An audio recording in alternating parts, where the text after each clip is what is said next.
Hi there, I'm Krista with FixV IT, and welcome back to our series on how to use the Microsoft Outlook web app.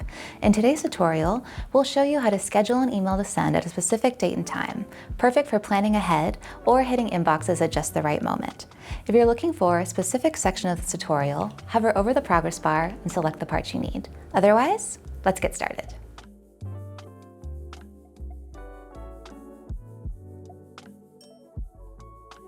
By default, Outlook sends emails immediately after you click Send. But did you know you can schedule emails to send later?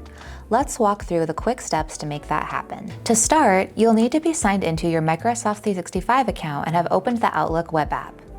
In the top left corner, click New Mail to start a new message.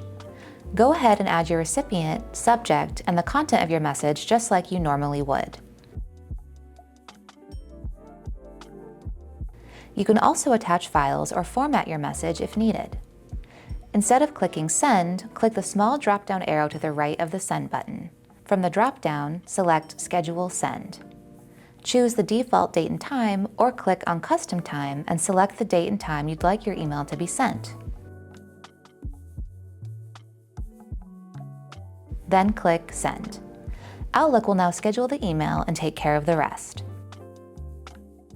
Pro tip: you can view or make changes to your scheduled email by going to the Drafts folder in your mailbox.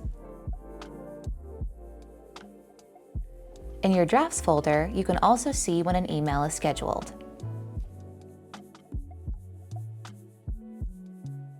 And there you have it. With just a few clicks, you can schedule emails in advance so they can be delivered exactly when you want. If you still have questions, feel free to reach out to our team at FixV IT. And thanks for watching.